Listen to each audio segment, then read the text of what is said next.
നമസ്കാരം. MSU ടോക്സിലേക്ക് ഏവർക്കും സ്വാഗതം. കഴിഞ്ഞ ക്ലാസ്സിൽ നമ്മൾ ചർച്ച ചെയ്തത് അമേരിക്കൻ വിപ്ലവത്തെക്കുറിച്ചാണ്. അമേരിക്കൻ വിപ്ലവത്തിൽ അമേരിക്ക കണ്ടെത്തുന്നതും അമേരിക്കയിൽ നടക്കുന്ന ഓരോ പ്രശ്നങ്ങളും കാര്യങ്ങളൊക്കെ നമ്മൾ ചർച്ച ചെയ്ത് കഴിഞ്ഞു. അതുപോലെ അമേരിക്കക്ക് സ്വാതന്ത്ര്യ പ്രഖ്യാപനം നടത്തിയത്, സ്വാതന്ത്ര്യം ലഭിച്ചത് എന്നുള്ള കാര്യങ്ങളൊക്കെ നമ്മൾ ചർച്ച ചെയ്തു. ആരുമായി തമ്മിലാണ് അമേരിക്ക യുദ്ധം നടത്തിയിരുന്നതെന്നും എല്ലാ കാര്യങ്ങളൊക്കെ നമ്മൾ കഴിഞ്ഞ ക്ലാസ്സിൽ ചർച്ച ചെയ്തിട്ടുണ്ട്. അതിൻ്റെ ബാക്കി പോർഷനാണ് ഇന്ന് നമ്മൾ ചർച്ച ചെയ്യാൻ പോകുന്നത്. അപ്പോൾ ഇന്നത്തെ ക്ലാസ് നല്ലവണ്ണം കേൾക്കുക. കഴിഞ്ഞ ക്ലാസ് കേൾക്കാത്തവർ നമ്മുടെ ഡിസ്ക്രിപ്ഷൻ ലിങ്കിൽ അതിൻ്റെ ലിങ്ക് കൊടുത്തിട്ടുണ്ട്. അതിൽ നിങ്ങൾ എന്താക്കുക, നിർബന്ധമായും ക്ലിക്ക് ചെയ്ത് ക്ലാസ്സുകൾ കേട്ട് മനസ്സിലാക്കുക. അതുപോലെ നിങ്ങൾ ഈ ചാനൽ ആദ്യമായിട്ടാണ് കാണുന്നതെങ്കിൽ MSU ടോക്സ് എന്ന് പറയുന്ന ഈ ചാനൽ നിങ്ങൾ സബ്സ്ക്രൈബ് ചെയ്യുക, ലൈക്ക് ചെയ്യുക, ഷെയർ ചെയ്യുക. അപ്പോൾ നമുക്ക് സമയം വൈകാതെ തന്നെ ക്ലാസ്സിലേക്ക് പ്രവേശിക്കാം. അപ്പം നോക്കിയേ, അമേരിക്ക നമ്മൾ പറഞ്ഞു പാരീസ് ഉടമ്പടി, അമേരിക്ക സ്വാതന്ത്ര്യ പ്രഖ്യാപനം നടത്തിയ പാരീസ് ഉടമ്പടി വഴിയാണെന്നൊക്കെ പറഞ്ഞു. കാരണം പാരീസ് എന്ന് പറഞ്ഞ എവിടെയാണ്? ഫ്രാൻസ്. അപ്പോൾ അമേരിക്കൻ സ്വാതന്ത്ര്യ സമരത്തിൽ കൂടുതൽ സഹായിച്ച രാജ്യം ഏതാണ്? ഫ്രാൻസാണ്. നമുക്കറിയാം, സപ്തവത്സര യുദ്ധത്തിന് ശേഷം ഫ്രാൻസ് ഇംഗ്ലണ്ടിനോട് പരാജയപ്പെട്ടതിന് ശേഷം ഫ്രാൻസ് എന്താക്കുകയാണ്? ഈ 13 കോളനികളെ സഹായിക്കുകയാണ് ചെയ്തിട്ടുള്ളത്. കാരണം ഇവരവിടെ പരാജയപ്പെട്ടപ്പോൾ ഈ 13 കോളനികൾ തങ്ങളെ തോൽപ്പിച്ച ഒരു രാജ്യത്തോട് ഏറ്റുമുട്ടുന്നു എന്ന് അറിഞ്ഞപ്പോൾ ഫ്രാൻസ് എന്താക്കുകയാണ്? അമേരിക്കയെ സഹായിക്കുകയും അവർക്ക് വേണ്ട സഹായങ്ങളൊക്കെ ചെയ്തിട്ടുണ്ട്. അപ്പോൾ ഏറ്റവും കൂടുതൽ സഹായിച്ച രാജ്യമെന്ന് പറയുന്നത് അത് ഫ്രാൻസാണ്. ഈ ഒരു ഫ്രാൻസ്, പാരീസ് ഉടമ്പടിയാണ് നമ്മൾ എന്താക്കിയത്? അവിടെ സ്വാതന്ത്ര്യ പ്രഖ്യാപനമായിട്ട് അമേരിക്കക്ക് സ്വാതന്ത്ര്യം ലഭിക്കാൻ കാരണമായ ഉടമ്പടി എന്നൊക്കെ നമ്മൾ പറഞ്ഞു. അപ്പോൾ നോക്കിയേ, അമേരിക്കൻ സ്വാതന്ത്ര്യ സമരത്തിൽ കൂടുതൽ സഹായിച്ച രാജ്യം അതേതാണ്? ഫ്രാൻസാണ്. എങ്കിൽ അമേരിക്കൻ സ്വാതന്ത്ര്യ സമര സമയത്ത് ഫ്രാൻസ് ചക്രവർത്തി ആരായിരുന്നു? ലൂയി 16 ആരാണ്? ലൂയി 16. അമേരിക്കക്ക് സ്വാതന്ത്ര്യം ലഭിക്കുന്ന, സ്വാതന്ത്ര്യ സമരം നടക്കുന്ന സമയത്ത് അന്നത്തെ ചക്രവർത്തി എന്ന് പറയുന്നത് ലൂയി 16 അമേരിക്കക്ക് സ്വാതന്ത്ര്യം ലഭിച്ച സമയത്ത് ഇംഗ്ലണ്ട് രാജാവ് അത് ജോർജ് 3 നമ്മൾക്കറിയാം ആരൊക്കെ തമ്മിലാണ് യുദ്ധം നടക്കുന്നത്? അത് അമേരിക്കയും ബ്രിട്ടീഷും അഥവാ ഇംഗ്ലണ്ടും തമ്മിലാണ് യുദ്ധം നടക്കുന്നത്. ഈ യുദ്ധം നടന്ന് അമേരിക്കക്ക് സ്വാതന്ത്ര്യം ലഭിക്കുമ്പോൾ അന്നത്തെ ഇംഗ്ലണ്ട് രാജാവ് എന്ന് പറയുന്നത് ജോർജ് 3 എപ്പോഴാണ് അമേരിക്കക്ക് സ്വാതന്ത്ര്യം ലഭിച്ചത്? 1781 എന്താക്കുന്നത്? അമേരിക്കക്ക് സ്വാതന്ത്ര്യം ബ്രിട്ടീഷ് അംഗീകരിച്ചത്. എങ്കിൽ 1776 അപ്പോൾ 1776 എന്താക്കിയിട്ടുണ്ട്? അമേരിക്ക സ്വാതന്ത്ര്യ പ്രഖ്യാപനം നടത്തിയിട്ടുണ്ട്. ആര്? George Washington. അവരുടെ സൈനിക പടത്തലവനായ ജോർജ് വാഷിങ്ടൺ 1776 എന്താക്കിയിട്ടുണ്ട്? അവർക്ക് സ്വാതന്ത്ര്യം പ്രഖ്യാപിക്കുകയും 1781 ബ്രിട്ടീഷുകാർ സ്വാതന്ത്ര്യം അംഗീകരിക്കുകയും ചെയ്തിട്ടുണ്ട്. ഇതൊക്കെ നമ്മൾ കഴിഞ്ഞ ക്ലാസ്സിൽ ചർച്ച ചെയ്തതാണ്. ഓക്കെ, അപ്പോൾ അമേരിക്കക്ക് സ്വാതന്ത്ര്യം ലഭിച്ച സമയത്ത് ഇംഗ്ലണ്ട് രാജാവാണ് ആര്? ജോർജ് 3. അങ്ങനെ അമേരിക്കക്കും എന്തുണ്ടായിട്ടുണ്ട്? ഒരു ഭരണഘടന ഉണ്ടായിട്ടുണ്ട്. അതപ്പോൾ ആദ്യത്തെ ഭരണഘടനാ സമ്മേളനം. നമുക്ക് ഇന്ത്യക്കും എന്തുണ്ട്? ഒരു ഭരണഘടനയുണ്ട്. അമേരിക്കൻ ഭരണഘടനാ സമ്മേളനം നടക്കുന്ന എപ്പോഴാണ്? 1787 എങ്കിൽ ഇന്ത്യൻ ഭരണഘടനാ സമ്മേളനം ആദ്യം നടക്കുന്നത് എപ്പോഴാണ്? 1946 ഇതൊക്കെ നമ്മൾ ചർച്ച ചെയ്തതാണ്. അപ്പോൾ അമേരിക്കൻ ഭരണഘടനാ സമ്മേളനം നടക്കുമ്പോൾ അത് 1787 ആദ്യത്തെ അമേരിക്കൻ ഭരണഘടനാ സമ്മേളനം നടക്കുന്നത്. ആ നടക്കുന്ന സ്ഥലം എവിടെയാണ്? ഫിലാഡൽഫിയാണ്. അപ്പോൾ ഒന്നാം കോണ്ടിനെൻ്റൽ സമ്മേളനം നടക്കുന്നത് എവിടെയാണ്? അത് ഫിലാഡൽഫിയയിലാണ്. രണ്ടാം കോണ്ടിനെൻ്റൽ സമ്മേളനം നടക്കുന്നത് എവിടെയാണ്? അതും ഫിലാഡൽഫിയാണ്. അമേരിക്കൻ സ്വാതന്ത്ര്യ പ്രഖ്യാപനം നടക്കുന്നത് എവിടെയാണ്? അതും ഫിലാഡൽഫിയയിൽ വെച്ചിട്ടാണ്. ഇപ്പോൾ അമേരിക്കൻ ഭരണഘടനാ സമ്മേളനം നടക്കുന്നത് എവിടെയാണ്? ഫിലാഡൽഫിയയാണ്. ഇതെല്ലാം ഒരു സ്ഥലത്ത് തന്നെയാണ്, പക്ഷേ വ്യത്യസ്ത വർഷങ്ങളിലാണ്. ഒന്നാം കോണ്ടിനെൻ്റൽ സമ്മേളനം നടന്ന വർഷം ഏതാണ്? 1774. രണ്ടാം കോണ്ടിനെൻ്റൽ സമ്മേളനം നടന്ന വർഷം 1775. അത് സ്വാതന്ത്ര്യ പ്രഖ്യാപനം നടക്കുന്നതോ അത് 1776 അങ്ങനെ വ്യത്യസ്ത വർഷങ്ങളിലാണ്. 1787 ഭരണഘടനാ സമ്മേളനം നടക്കുന്നത്. ഈ വ്യത്യസ്ത വർഷങ്ങളിൽ നടന്ന ഭരണഘടനാ സമ്മേളനങ്ങളും ഫിലാഡൽഫിയയിലാണ്. അതുപോലെ സ്വാതന്ത്ര്യ പ്രഖ്യാപനം നടക്കുന്നത്, അങ്ങനെ എല്ലാ സംഭവവും നടക്കുന്നത് ഫിലാഡൽഫിയയിൽ വെച്ചിട്ടാണ്. അപ്പം ഫിലാഡൽഫിയ എന്ന് കേൾക്കുമ്പോൾ എല്ലാ സംഭവം ഉള്ളത് കൊണ്ട് വർഷം കൃത്യമായി ഓർമ്മ വരണം, അത് മാറ്റം വരാൻ പാടില്ല. ചോദ്യം ചോദിച്ചാൽ വർഷം മാറിപ്പോകരുത്, സ്ഥലം കേട്ടിട്ട് ഇതായിരിക്കുമെന്ന് വിചാരിക്കരുത്, വർഷം നോക്കിയിട്ട് ഏത് സംഗതിയാണെന്ന് കൃത്യമായി മനസ്സിലാക്കണം. ഓക്കെ, അങ്ങനെ ഭരണഘടനയിൽ സൈൻ ചെയ്യുന്നത്, ഭരണഘടനാ സമ്മേളനം നടക്കുന്നത് 1787 ഭരണഘടനയിൽ സൈൻ ചെയ്തത് 1787 സെപ്റ്റംബർ 17 എപ്പോഴാണ്? 1787 സെപ്റ്റംബർ 17 അപ്പോൾ സെപ്റ്റംബർ 17 എന്നുള്ള ദിവസം ഓർത്തു വെക്കണം. അമേരിക്കയുടെ USA ഭരണഘടനാ ദിനം എന്നാണ്, അത് സെപ്റ്റംബർ 17 എപ്പോഴാണ്? സെപ്റ്റംബർ 17 എങ്കിൽ ഇന്ത്യ നമ്മുടെ എപ്പോഴാണ്? അത് നവംബർ 26 എപ്പോഴാണ്? നവംബർ 26 ഇന്ത്യയുടേത്. എങ്കിൽ അമേരിക്കയുടെ ഭരണഘടനാ ദിനം എന്ന് പറയുന്നത് അത് സെപ്റ്റംബർ 17 അപ്പോൾ ഭരണഘടന ഒപ്പുവെക്കുന്ന 1787 പിന്നീട് ഈ ഭരണഘടനയ്ക്ക് എന്തൊക്കെ ആയിട്ടുണ്ട്? മാറ്റങ്ങളൊക്കെ വന്നിട്ടുണ്ട്. അതിനുശേഷം മാറ്റത്തിരുത്തലുകളൊക്കെ ധാരാളം വരുത്തിയിട്ടുണ്ട് അമേരിക്കൻ ഭരണഘടനയിൽ. പണ്ടത്തെ അതേ ഒരു ലിഖിതം എങ്ങനെയാണോ അതുപോലെയല്ല ഇന്ന് നിൽക്കുന്നത്, അതിൽ ധാരാളം മാറ്റം വരുത്തിയിട്ടുണ്ട്. എങ്കിലും ലോകത്തിലെ ഏറ്റവും പഴക്കമേറിയതും ചെറുതും ലിഖിതവുമായ ഭരണഘടന ഏതാണ്? അമേരിക്കൻ ഭരണഘടന. ഏറ്റവും ചെറിയ ഭരണഘടനയാണ് ഏത്? അമേരിക്കൻ ഭരണഘടന. എങ്കിൽ നമ്മുടെ ഇന്ത്യയുടെ ഭരണഘടന എന്ന് പറയുന്നത് ഏറ്റവും വലിയ ലിഖിതമായ ഭരണഘടനയാണ്. 340ഓളം ആർട്ടിക്കിളുകളുള്ള ഒരു ഭരണഘടനയാണ് നമ്മുടെ ഇന്ത്യയുടെ ഭരണഘടന. എങ്കിൽ അമേരിക്കൻ ഭരണഘടനയിൽ എത്ര ആർട്ടിക്കിളാണുള്ളത്? 7 ആർട്ടിക്കിളുകളാണുള്ളത്. എത്ര ആർട്ടിക്കിളുകൾ? 7 ആർട്ടിക്കിളുകൾ. ഇന്ന് വരെ 27 ഭേദഗതികളാണ് എന്തിലുണ്ടായിരുന്നത്? അമേരിക്കയിൽ 27 ഭേദഗതിയിൽ മാത്രമേ അമേരിക്കൻ ഭരണഘടനയിൽ ഉണ്ടായിട്ടുള്ളൂ. എങ്കിൽ നമ്മുടെ ഇന്ത്യയിലേക്ക് നോക്കുകയാണെങ്കിൽ അത് എത്രത്തോളം? 100-ൽ പരം ഭേദഗതികൾ സംഭവിച്ചിട്ടുണ്ട്. ഞാൻ ഇന്ത്യയുമായിട്ട് കണക്ട് ചെയ്ത് പറയുന്നത് അതൊന്ന് ഓർത്ത് വെക്കാൻ വേണ്ടിയിട്ട് മാത്രമാണ്. അപ്പോൾ ഏറ്റവും ചെറുതെന്ന് അറിയിക്കാൻ വേണ്ടിയിട്ടും കൂടിയാണ് അമേരിക്കയോട് ഇങ്ങനെ ഞാൻ പറയുന്നത്. അമേരിക്കൻ ഭരണഘടന ഏറ്റവും ചെറിയ ഭരണഘടനയാണ്, 7 ആർട്ടിക്കിൾ മാത്രവും 27 ഭേദഗതികളെ സംഭവിച്ചിട്ടുള്ളൂ. എങ്കിൽ ഇന്ത്യയിൽ എന്ന് പറയുന്നത് 100-ൽ പരം ഭേദഗതികൾ സംഭവിച്ചിട്ടുണ്ട്. 340-ൽ പരം എന്തുമുണ്ട്? ആർട്ടിക്കിളുകളും ഉണ്ട്. പിന്നീട് നമുക്കിതിൽ പറയാനുള്ളത് ബിൽ ഓഫ് റൈറ്റ്സിനെ കുറിച്ചാണ്. എന്താണ്? ബിൽ ഓഫ് റൈറ്റ്സിനെ കുറിച്ചാണ്. ബിൽ ഓഫ് റൈറ്റ്സ് എന്ന് പറഞ്ഞാൽ ഒരു മനുഷ്യൻ്റെ അടിസ്ഥാന അവകാശങ്ങൾ. നമ്മൾ പറഞ്ഞു 27 ഭേദഗതികളാണ് എന്തിലുണ്ടായിരുന്നത്? അമേരിക്കൻ ഭരണഘടനയിലുള്ളത്. ഇതിൽ 10ഓളം ഭേദഗതികൾ. എത്ര ഭേദഗതികൾ? 10 ഭേദഗതികൾ. അത് മനുഷ്യാവകാശത്തിനെ കുറിച്ച് മാത്രമാണ്. മനുഷ്യൻ്റെ അടിസ്ഥാന അവകാശങ്ങൾ, ഏത് മതപരമായിട്ടെ അവൻ്റെ വിശ്വാസപരമായിട്ടുള്ള കാര്യങ്ങൾ, അതുപോലെ അവൻ്റെ അടിസ്ഥാന അവകാശങ്ങളായ സംസാരിക്കാനുള്ള അവകാശം, താമസിക്കാനുള്ള അവകാശം, ഇങ്ങനെയുള്ള അടിസ്ഥാനപരമായ അവകാശങ്ങളെ ചൂണ്ടിക്കാട്ടിയിട്ടുള്ള 10ഓളം ഭേദഗതികളാണ്. 27-ൽ 10ഓളം ഭേദഗതികളും അത് മനുഷ്യൻ്റെ അടിസ്ഥാന അവകാശങ്ങളാണ്.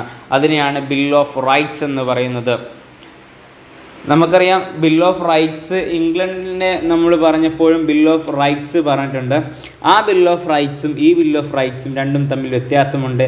അത് പാർലമെൻറ്റിന് അധികാരം കൂടുതൽ ലഭിക്കാൻ, അധികാരം ലഭിക്കാൻ വേണ്ടിയിട്ടായിരുന്നു ആ ഒരു ബിൽ ഓഫ് റൈറ്റ്സ് ഉണ്ടാക്കിയിരുന്നത്. എന്നാൽ ഇത് മനുഷ്യൻ്റെ അടിസ്ഥാന അവകാശങ്ങൾ. നമ്മൾ പറഞ്ഞു പാർലമെൻറ്റ് അധികാരത്തെ മാനിച്ച് രാജാവ് ഭരിക്കാൻ വേണ്ടിയിട്ടാണ് ബിൽ ഓഫ് റൈറ്റ്സ് ഇംഗ്ലണ്ടിൻ്റെ വിപ്ലവ സമയത്ത് നമ്മൾ ചർച്ച ചെയ്തത്. എന്നാൽ ഈ ബിൽ ഓഫ് റൈറ്റ്സ് എന്ന് പറയുന്നത് അത് അവിടുത്തെ മനുഷ്യൻ്റെ അടിസ്ഥാന അവകാശങ്ങളെക്കുറിച്ച്, മനുഷ്യൻ്റെ അടിസ്ഥാന അവകാശങ്ങൾ ചർച്ച ചെയ്യാനും അതിനെ നിലനിർത്താനും വേണ്ടിയിട്ടുള്ള ഒരു റൈറ്റ്സ് ആണ് ബിൽ ഓഫ് റൈറ്റ്സ് എന്ന് പറയുന്നത്. മാറിപ്പോവാൻ പാടില്ല. ഓക്കെ, നമുക്കടുത്തയിലേക്ക് പോവാം. അമേരിക്കൻ വിപ്ലവവുമായി ബന്ധപ്പെട്ട തത്വചിന്തകൻ ആരാണ്? John Locke.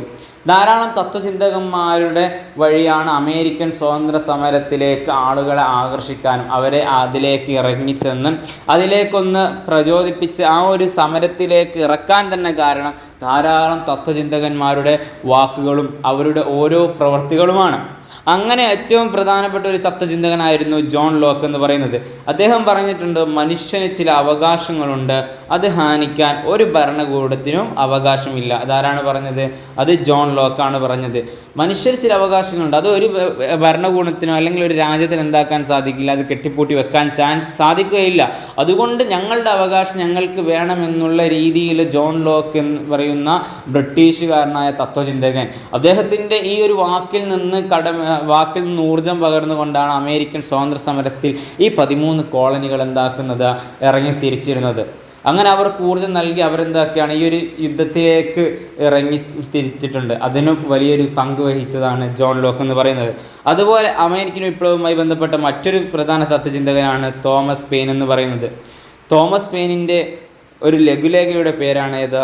Common sense. എന്താണ് കോമൺ സെൻസ് എന്ന് പറയുന്നത്? നമ്മൾ കോമൺ സെൻസ് എന്ന് പറയുമ്പോൾ തന്നെ നമുക്കറിയാം അതൊരു മനുഷ്യനിലേക്ക് ഇറങ്ങിച്ചെന്ന് പ്രവർത്തിക്കാനുള്ള ഒരു ഊർജ്ജം നൽകുന്നുണ്ട്. നമ്മൾ കോമൺ സെൻസ് ഉപയോഗിച്ച് ഓരോ കാര്യങ്ങൾ ചെയ്യണം എന്നൊക്കെ പറയുമല്ലോ.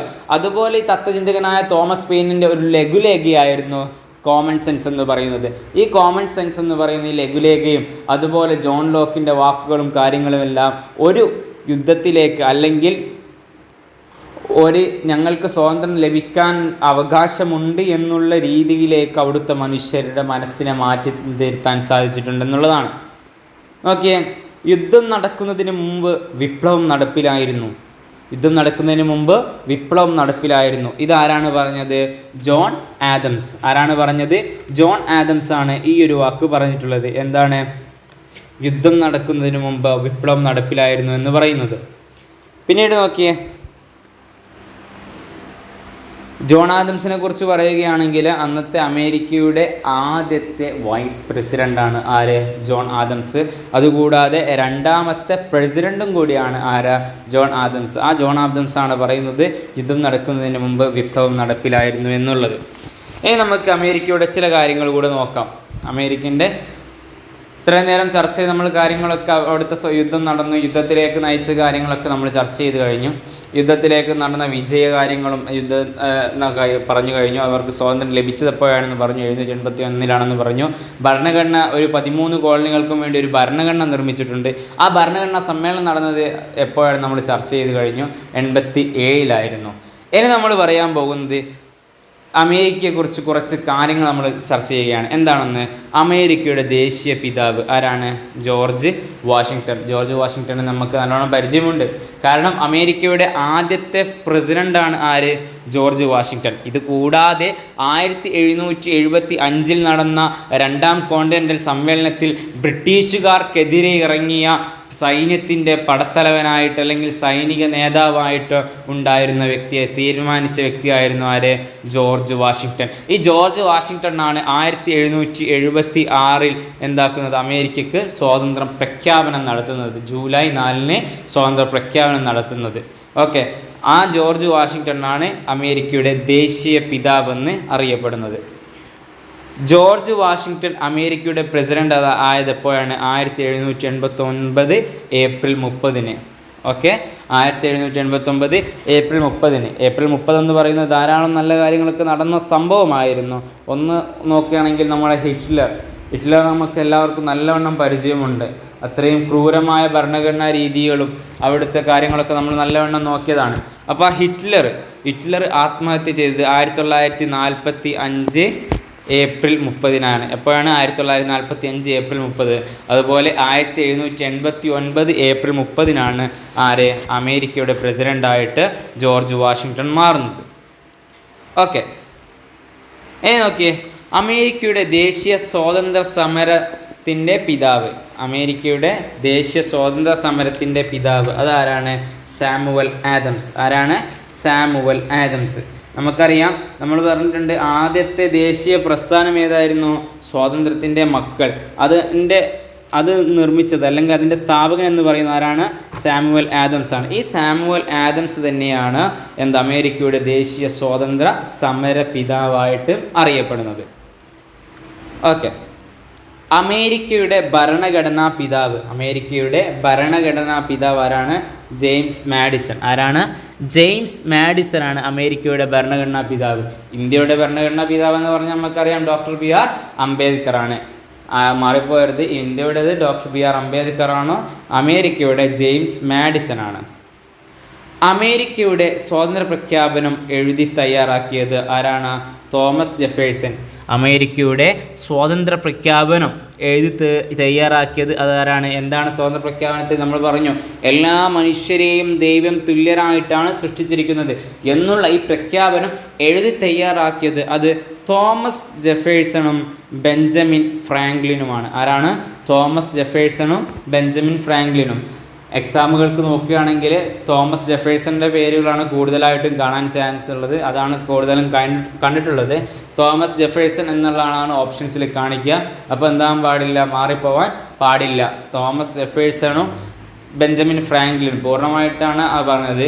ഇനി ഒരു വ്യക്തിയിലേക്ക് നോക്കുമ്പോൾ തോമസ് ജെഫേഴ്സൺ എന്നുള്ള പേര് നമ്മൾ ഓർത്തു വെക്കണം. ആരാണത്? സ്വാതന്ത്ര്യ പ്രഖ്യാപനം, അമേരിക്കയുടെ സ്വാതന്ത്ര്യ പ്രഖ്യാപനം എഴുതി തയ്യാറാക്കിയ വ്യക്തിയാണ്.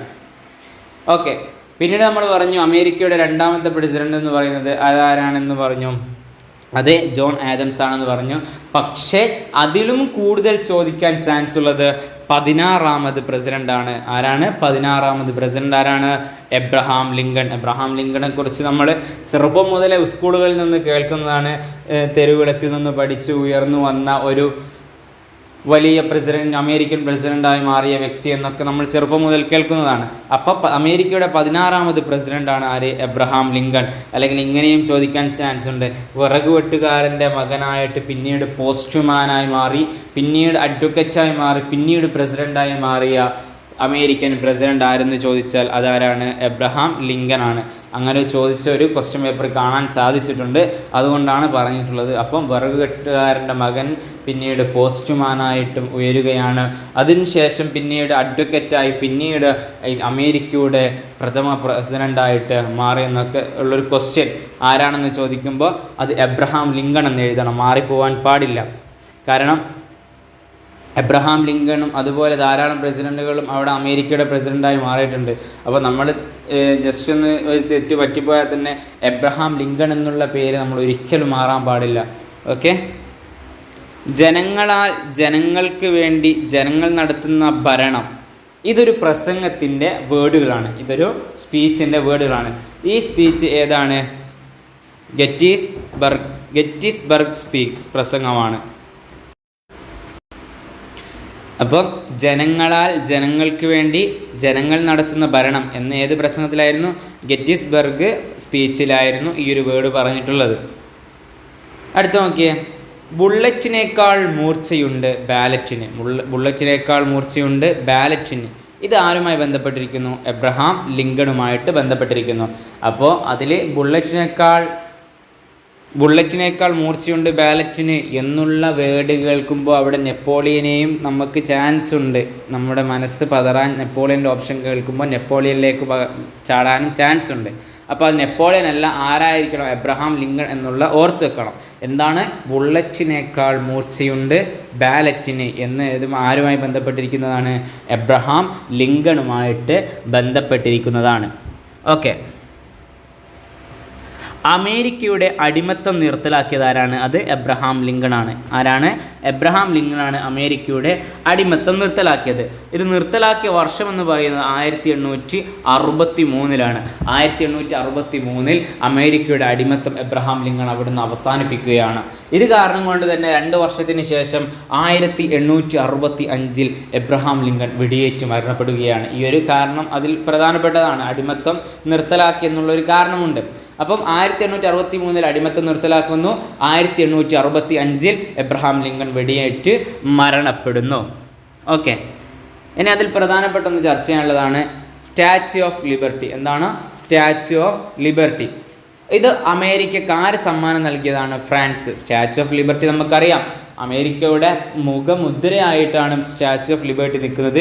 ഇത് ഫ്രാൻസ് അമേരിക്കയ്ക്ക് സമ്മാനം നൽകിയതാണ്. നമുക്കറിയാം ഫ്രാൻസ് എന്ന് പറയുമ്പോൾ തന്നെ അമേരിക്കയോട് എത്രത്തോളം കടപ്പെട്ടിരുന്ന വ്യക്തികളായിരുന്നു ഫ്രാൻസ് എന്ന് നമുക്ക് നല്ലവണ്ണം അറിയാം. അമേരിക്കയെ ധാരാളം സഹായിച്ച രാജ്യമായിരുന്നു ഫ്രാൻസ്. കൂടാതെ പാരീസ് ഉടമ്പടിയിലൂടെയാണ് അമേരിക്കയ്ക്ക് സ്വാതന്ത്ര്യം ലഭിക്കുന്നത്. അങ്ങനെയുള്ള ധാരാളം കാര്യങ്ങൾ ഫ്രാൻസിൻ്റെ അടുക്കലുണ്ട്.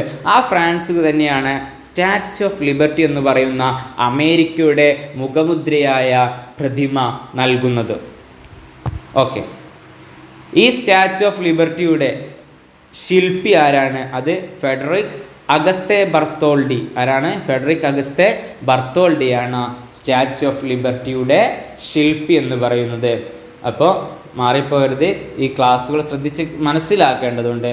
നല്ലവണ്ണം കേട്ട് മനസ്സിലാക്കണം. ഇത് നമ്മൾ SCERTയുടെ ഏത് ടെക്സ്റ്റ് ബുക്ക് എടുത്ത് നോക്കിയാലും അതിലുള്ള മുഴുവൻ കാര്യങ്ങളും നമ്മൾ ഇന്നലത്തെയും ഇന്നത്തെയും ക്ലാസ്സിലൂടെ മുഴുവൻ ചർച്ച ചെയ്ത് കഴിഞ്ഞിട്ടുണ്ട്. അതിലൊരു ഡൗട്ടും ഇല്ല, 100% ഉറപ്പുണ്ട്. അപ്പോൾ നിങ്ങളെന്താക്കി 2 ക്ലാസ്സുകൾ കേട്ടാൽ തന്നെ നമ്മൾക്ക് ഏതൊരു മത്സര പരീക്ഷയിലും അമേരിക്കൻ വിപ്ലവത്തെക്കുറിച്ച് ചോദിക്കുമ്പോൾ കൃത്യമായിട്ട് നമുക്ക് എഴുതാൻ സാധിക്കും. നമ്മൾ കൃത്യമായ വർഷങ്ങളൊക്കെ മെൻഷൻ ചെയ്ത് പറഞ്ഞിട്ടുണ്ട്. ആ വർഷങ്ങളൊക്കെ കറക്റ്റ് നമ്മൾ ഓർത്ത് വെക്കേണ്ടതുണ്ട്. അപ്പോൾ ഇന്നത്തെ ക്ലാസ് ഇവിടെ വൈൻഡപ്പ് ചെയ്യാണ്.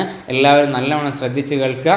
ഇതിൻ്റെ മുമ്പത്തെ ക്ലാസ് കേൾക്കാത്ത ആളുകൾ നിർബന്ധമായിട്ടും ആ ക്ലാസ് കേട്ടതിന് ശേഷം ഈ ക്ലാസ് കേൾക്കുക. അപ്പോൾ അതിൻ്റെ ലിങ്ക് നമ്മുടെ ഡിസ്ക്രിപ്ഷൻ ബോക്സിൽ നൽകുന്നുണ്ട്. അപ്പോൾ അതെല്ലാവരും കയറി ക്ലാസ് കേൾക്കണം. നിങ്ങൾ ഈ ചാനൽ ആദ്യമായിട്ടാണ് കാണുന്നതെങ്കിൽ MSVU ടോക്സ് എന്ന് പറയുന്ന ഈ ചാനൽ നിങ്ങൾ നിർബന്ധമായി സബ്സ്ക്രൈബ് ചെയ്യുക, ലൈക്ക് ചെയ്യുക, ഷെയർ ചെയ്യുക. നിങ്ങളുടെ സബ്സ്ക്രൈബും ലൈക്കും ഷെയറുമാണ് നമ്മുടെ ഈ ചാനലിനെ നിലനിർത്തുന്നത്. അപ്പോൾ എല്ലാവരും നല്ല രീതിയിൽ തന്നെ ക്ലാസ്സുകൾ കേട്ട് മനസ്സിലാക്കി പഠിക്കുക. അതുപോലെ MSVU ടോക്സിൻ്റെ ഓൺലൈൻ ക്ലാസ്സുകളും ധാരാളം നടക്കുന്നുണ്ട്. PSC ഫ്രീ ഓൺലൈൻ ക്ലാസ്സും അതുപോലെ 8th to 10th വരെയുള്ള ട്യൂഷൻ ക്ലാസ്സുകളുണ്ട്. അതിന് ഡീറ്റെയിൽസും കാര്യങ്ങളൊക്കെ ഡിസ്ക്രിപ്ഷൻ ബോക്സിലുണ്ട്. അത് നിങ്ങൾ മനസ്സിലാക്കി അതിലേക്ക് അഡ്മിഷൻ എടുക്കുക. അപ്പോൾ ഇന്നത്തെ ക്ലാസ് നമ്മളിവിടെ വൈൻഡപ്പ് ചെയ്യുന്നു. നന്ദി.